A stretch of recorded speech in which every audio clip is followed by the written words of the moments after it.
Today we are starting the chapter Portfolio Selection and Management.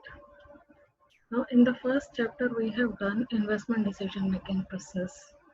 We have done that in this process 4 steps are there: determination of investment policy, security analysis, portfolio construction, and portfolio evaluation and revision. The first thing to be done by the investor is to decide about his investment policy, right? He has to see how much he wants to invest.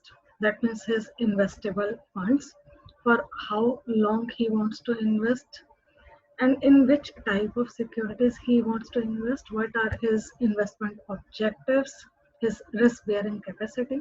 So, first thing to be done is deciding about the investment policy. After that, he will go to security analysis. Now in the market, thousands of securities are there. You cannot analyze each and every security. So identify the security which serves your purpose, right? So identify some of the securities, analyze these securities using fundamental and technical analysis. Then you can use some valuation model, and on the basis of results of analysis and valuation model, you will be selecting some securities. Once you have selected the securities, now the task is to construct your portfolio. Now, if n number of securities are there, you can make number of portfolios using various permutations and combinations, right? So all these portfolios, these are called attainable portfolios. Out of attainable portfolios, depending upon your risk and return preferences, you will be selecting one optimum portfolio. Now, once you have constructed the portfolio and selected the optimum portfolio for you, the process doesn't end here. From time to time, you need to evaluate the portfolio. At the time of construction, some expected return is there. When investment period is over, you check the actual return, compare actual with the expected. If performance of the portfolio is not satisfactory, then you need to revise your portfolio. Some securities are to be added or deleted. Changes in environment may be there, and because of that also revision may be necessary. All these things, portfolio construction, maintenance, evaluation, and revision, these are part of portfolio management, right? So in this chapter, we will be doing portfolio management.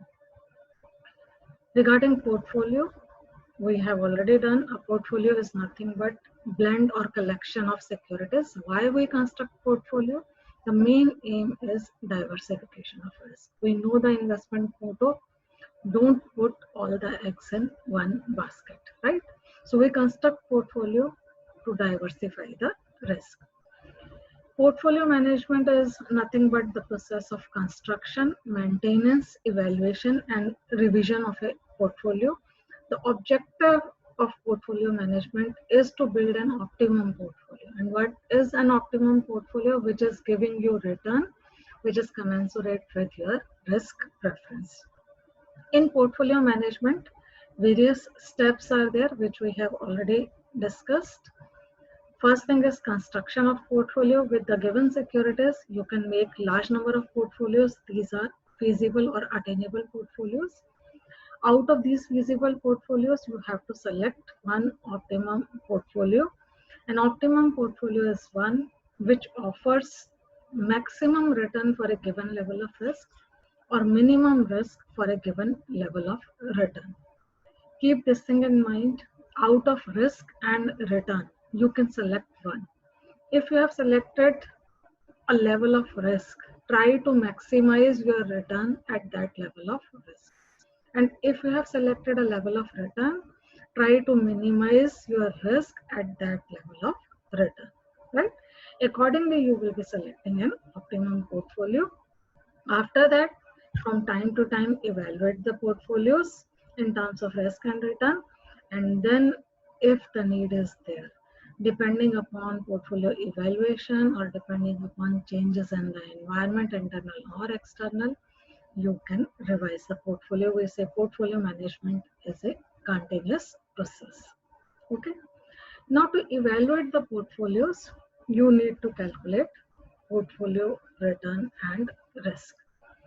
In your syllabus, only two security portfolio is there. Now, if two securities are there, they are having their expected returns. Expected return of the portfolio is simply the weighted average of expected returns on the individual securities. If n number of securities are there, then using this formula, you can calculate expected return of the portfolio, simply summation of expected returns on individual securities multiplied with their respective weights. Here, WI stands for proportion of funds invested in security I. N is total number of securities in the portfolio, and ERI, it stands for expected return on ith security. Note that summation of WI is always equal to 1. Total of weights, it is always equal to 1. If two securities A and B are there in the portfolio, then ERP can be calculated using this formula. Regarding risk of the portfolio, for calculation of risk on a security, we use standard deviation. Now, risk of the portfolio is not just weighted average of standard deviations on individual securities. It is slightly difficult process, you can say. For calculation of risk of the portfolio, what we require, we need to understand co-movement in returns on individual securities. Say if two securities are there and their returns are moving in the same direction. That means if in the market boom is there, returns on both the securities are rising, otherwise both are falling. Their returns are going up and down in the same way. Is there any diversification of risk? No, diversification of risk is not there in this situation.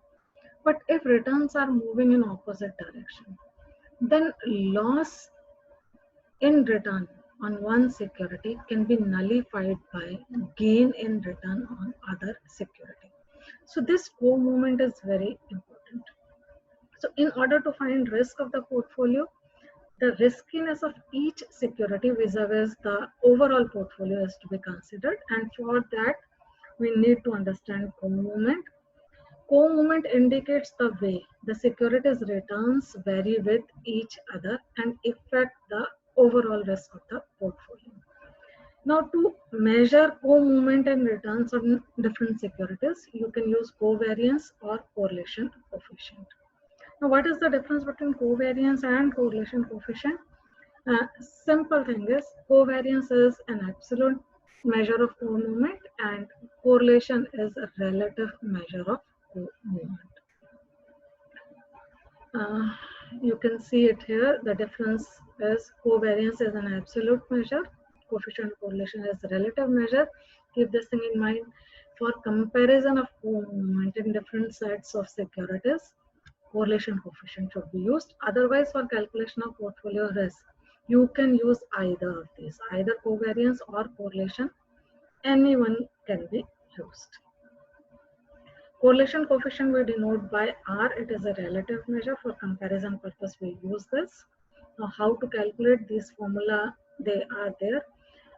In the chapter on risk and return, we have done two types of series. One series is expected return series, which is nothing but probability distribution series. In that series, if you have to calculate covariance, then use the first formula. And an ex post series or historical return series, where actual data over a number of years is given to you, then the second formula of covariance is to be used. From covariance, directly correlation coefficient can be calculated. Correlation coefficient denoted by Rxy, this is nothing but covariance xy divided by multiplication of standard deviation on both the securities. So these two are related, covariance and correlation coefficient. The value of correlation coefficient, you must have done in stats that it ranges from -1 to +1. -1 denotes perfect negative correlation, and this is the ideal situation. When returns on two securities are perfectly negatively correlated, the benefit of diversification is maximum. But if returns on two securities are perfectly positively correlated, that is correlation coefficient between returns is +1, then no benefit of diversification is there, right? Now, how to calculate this? For that, two questions I have given in the PPT. First thing is X-post series, 2 years data regarding returns on security X and Y. This is given to you. You have to calculate average return and covariance in return. See how this is to be done. For average return, we know in case of X-post series, average return is nothing but arithmetic mean of returns, right? For that, we use this formula. Average return is sigma RXI divided by N. Sigma RXY, summation of returns on security X. In the table, you can see second column, the total is 28. 28 divided by 2, this will give you average return on X, which is 14%. And then average return on Y. This is summation of returns on Y over 2 years divided by 2. This is again 14%. For covariance in X-post series, we use this formula. And for this formula, we require Rxi minus Rx bar. So fourth column indicates that. Then Ryi minus Ry bar. Fifth column, we have calculated Ryi minus Ry bar, right?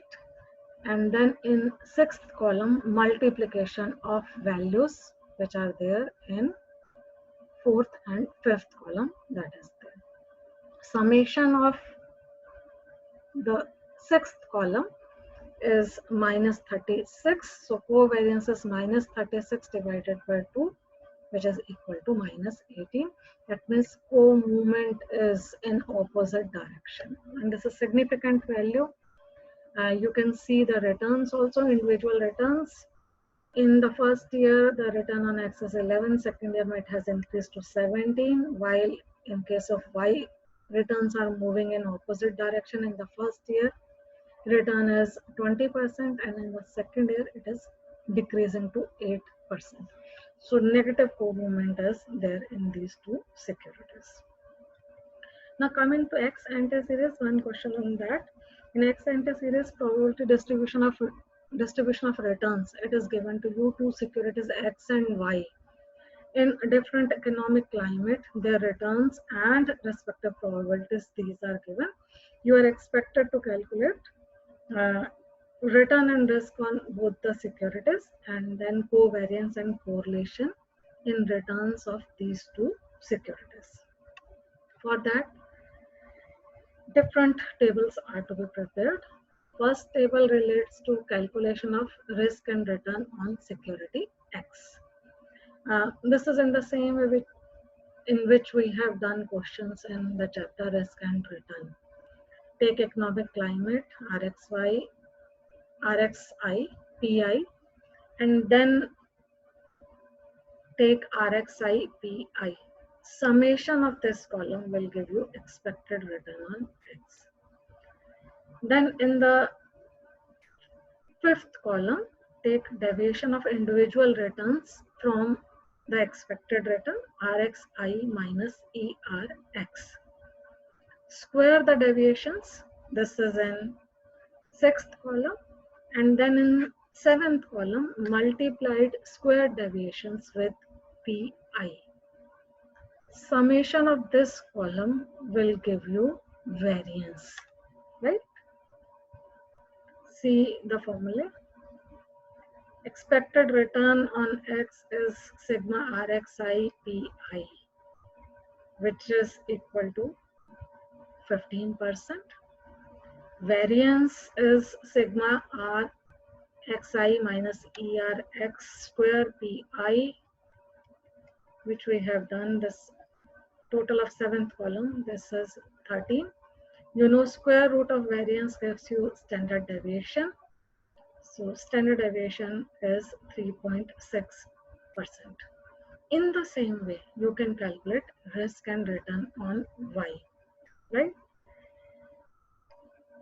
The first 7 columns, they show calculation of risk and return on security Y. The last column, this is for calculation of covariance. For calculation of covariance, we use this formula: sigma Rxi minus ERx multiplied with RYI minus ERY and then multiplied by PI. This is equal to 3, so this gives you covariance. For calculation of Rxy, we use the formula covariance xy divided by standard deviation on x into standard deviation of y.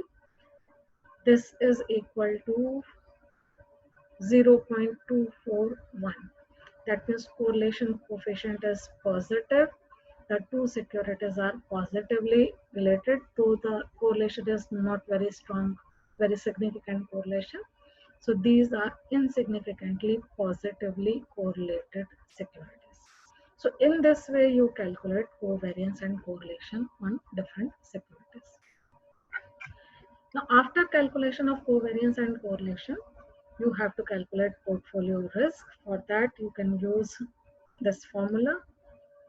Variance of the portfolio is equal to squared weight of first security into standard deviation of first security squared, WY square, standard deviation of Y square, plus 2WX, WY, standard deviation of X, standard deviation of Y to RXY. If in the question covariance is given, then in place of standard deviation of X, standard deviation of Y and RXY, in place of these three, you can write covariance XY. You can use this formula. So depending upon what is given in the question, if in the question correlation coefficient is given, then use the first formula. If in the question covariance is given, use the second formula. Both the formulas, they will give you same results. So you can see risk of the portfolio, it depends on three things. One, the proportion of funds invested in different securities. Second, the risk of different securities, which is denoted by standard deviations. And third, the covariance or correlation in returns on different securities. Regarding correlation coefficient, you can check the relation between correlation coefficient and portfolio risk. Briefly, I have explained this to you. If securities are perfectly positively correlated, that means their returns are moving in the same direction, then portfolio risk cannot be reduced. There is no benefit of diversification. This is the situation when total risk of the portfolio is maximum.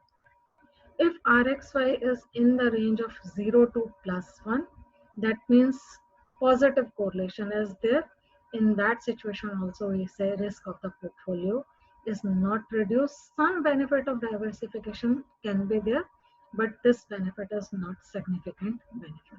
That means if I want to take benefit of diversification, I should look for securities which are negatively correlated. So benefit of diversification arises when correlation between two securities is less than 0. That means it is in the range of 0 to -1. In this situation, some benefit of diversification can be there. The reason is simple. The loss of one security can be nullified by gain of other. The maximum benefit of diversification is when correlation coefficient is -1. That means returns on securities are perfectly negatively correlated. In this situation, total risk of the portfolio is minimum. If securities are not at all correlated, that means correlation coefficient is low or almost 0, then more and more diversification is to be there. That means add more and more securities in the portfolio, that will give you the benefit, right? So you need to select securities which are negatively correlated. Perfect positive correlation or perfect negative correlation, these are hypothetical situations. And hypothetically, we can check, can we have zero risk portfolio? Hypothetically, Yes, we can have zero risk portfolio, but for that two conditions are there. One, RXY, that is correlation in returns on two securities. This correlation is to be -1. And second, the weights are to be in this way.